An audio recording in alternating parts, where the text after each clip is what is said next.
We have learned how to perform free run in HyperMesh. We took a model of a supra roll cage, how to import a geometry file, how to mesh a line geometry, and how to connect 1D elements manually.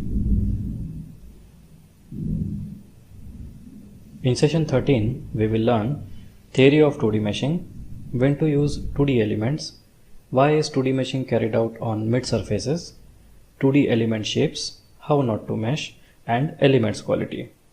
So first, we will start with 2D meshing, when to use 2D elements. 2D elements are used when two of the dimensions are very large in comparison to the third dimension. Element shapes are quad and tria. Additional data required from the user is the remaining dimension, that is thickness. Practical applications: sheet metal parts, plastic components like instrument panel, etc.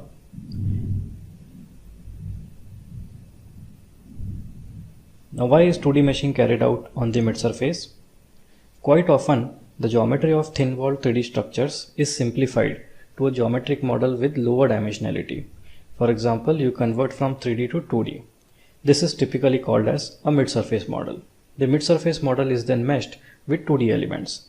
Thus, there is no need for a detailed volume mesh, as the thickness of the geometry is virtually assigned to the 2D elements.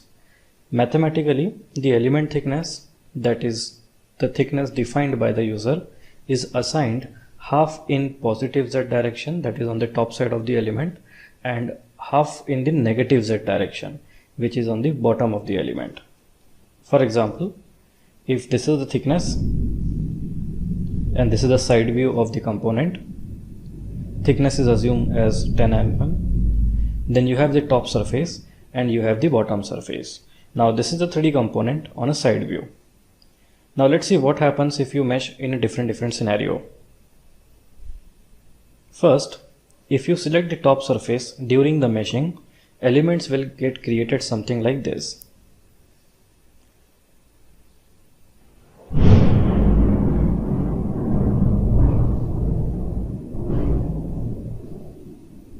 So as you can see, half the element of size 5 mm is created on the top of the surface and half the element of size 5 mm on the bottom of the surface. By default, that is what happens with the software. Similarly, if you select the bottom surface, half the element again on top of the bottom surface and half the element on the bottom of the bottom surface. In both the cases, extra thickness is getting captured and the original half is getting ignored. That is why we extract the mid surface. A mid surface has virtually no thickness. So you can see a mid surface at the exact center is created.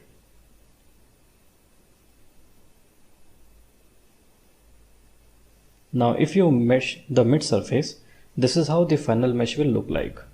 As you can see, the entire thickness is getting captured with the elements. Due to mid surface, this happens. This is the reason why we create mid surface. Now we will move on to some more examples. This is an example of a component which is 3D. So it has a very small thickness. When you extract the mid surface, you do not need the actual 3D geometry. You only now need the mid surface geometry. So if you zoom in on any one of the part, this is how the mid surface will look like at the exact center of the component. Now let's move on to 2D element shapes. In 2D, there are basically two element shapes. One is tria and one is quad. In both tria and quad, there are first order elements and second order elements. So in tria, L3, that is 3-noded tria, is the first order element. 6-noded tria is the second order element. Similarly for quad, 4-noded quad is the first order element. 8-noded quad is the second order element. Now many a times a question has been asked which element to use and which element to not use. To explain that, we have to understand the shape stiffness. Take an example of a triangle. Fix the triangle on the bottom and apply a load on the top, something like this. Now take another case where you have a rectangle. Fix the rectangle on the bottom and again apply a load just like shown here. In both the cases, you will immediately notice that the triangle is not going to deform more compared to quad. The quad or the rectangle is going to deform more. That is because triangles are stiffer compared to a square shape. This is the reason why we avoid triangles and we always prefer quad elements, because triangle elements will absorb most of the force without giving us the actual deformation. Now we will move on to some guidelines on how not to mesh. So the first guideline here is back-to-back triangles should be avoided. Two tria elements should not be connected to each other directly.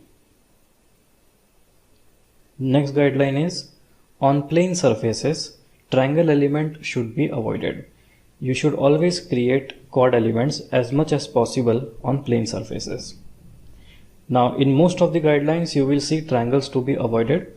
That is because of the stiffness of the triangle element. Third point says that there should be no mesh transition on constant radius fillets or curvatures. The mesh transition should be carried out on the planar surfaces. So you can see how there are big elements on the curvatures. So there always should be small elements on the curvatures and the big elements can be created on the plane surfaces. Next point, avoid tria elements on outer edges or holes because they are the stress concentrated areas. Fifth point says that what is not acceptable at a professional level.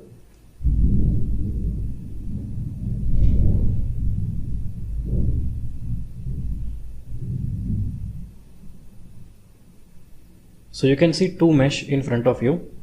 First mesh is not smooth at all and the second mesh looks very constructive. Everything is aligned perfectly. Professionally, everyone would like to see a mesh like the second figure. Everything has to be a straight flow of mesh.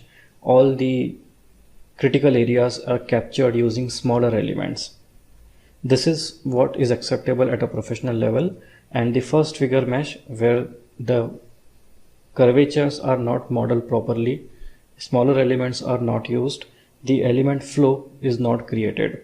This kind of mesh is not acceptable. Next point, circular holes should be modeled carefully with a washer.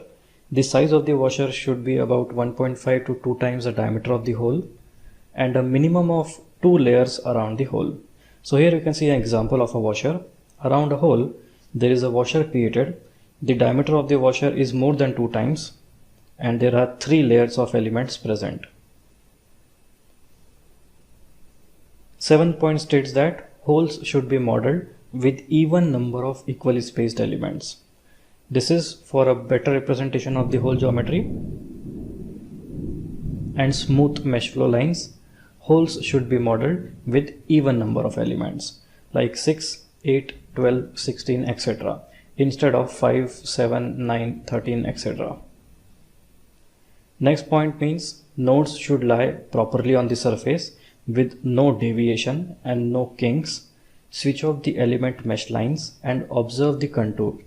Kinks as shown below are not acceptable. So in the figure you can see that it looks like a surface which is distorted. It is not particularly in a single plane, not smooth. This should not happen. If this happens, then it means some nodes are coming out of the surface. So you need to make sure all the nodes are in a particular straight fashion, in a particular surface, on a particular plane. 9th point states that you should follow the feature lines, that is, nodes should lie exactly on the edges. 10th point states that instead of zigzag distribution, a structured or a smooth mesh is recommended. Nodes aligned in a straight line. You can see the figure for this. The first figure where you can see a zigzag distribution. The second figure where you can see a straight flow of mesh. In the software there is a smooth option provided, so you can use the smooth option to smooth out the flow of the elements. So these were the 10 guidelines for how not to mesh. Now we will talk about the element quality and checks. Now this is very important to understand because once you create elements in the software, the element can have lots of different shapes. Now which type or which shape of the element you can use and which element you should discard.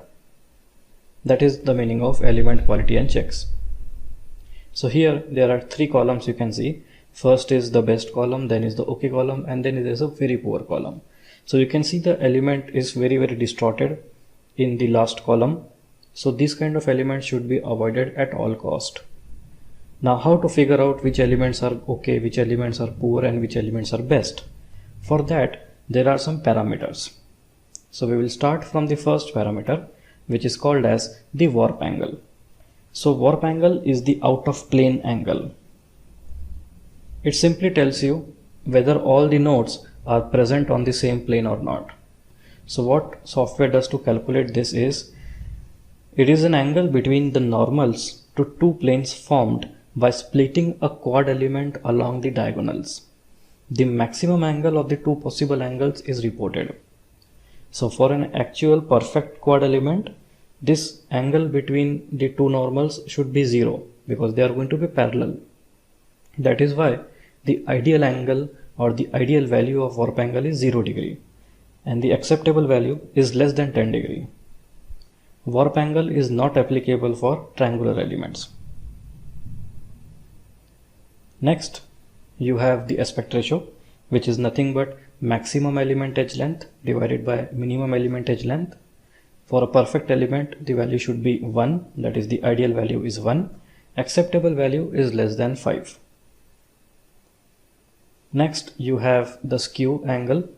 So skew angle can be defined for triangle and quad as, for quad element it is 90 degree minus the minimum angle between the two lines joining the opposite midsides of the element.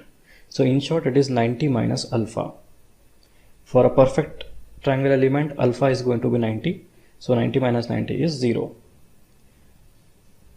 Similarly, for a triangular element, it is 90 degree minus the minimum angle between the lines from each node to the opposing midside and between the two adjacent midsides at each node of the element. In this case also, the alpha is going to be 90 degree for an ideal element. So 90 minus 90 is 0. So in short, for both triangles and quads, the ideal value of skew is 0 and the acceptable value is less than 45 degree. Next we have Jacobian. So Jacobian in simple terms can be defined as a scale factor arising because of the transformation of coordinate system. Elements are transformed from the global coordinates to local coordinates for faster analysis times. The ideal value of a Jacobian is 1 and the acceptable value is more than 0.6. Last is included angles. Included angles are nothing but the interior angles. So a comparison between interior angle and skew is such that skew is based on the overall shape of the element and it does not take into account the individual angles, that is the interior angles. So here you can also assume the interior angles of the element. So for a quad element, the interior angles are going to be 90 degree. So the acceptable interior angle range is from 45 degree to 135 degrees. Similarly, for a triangle, the ideal element is going to have interior angle of 60 degree. Acceptable range is 20 degree to 120 degree. So these are the element quality parameters. So with this, we are finished with the session. Thanks a lot for attending session number 13. In session number 14, we are going to cover 2D geometry editing, where we will show you importing and repairing the CAD geometries.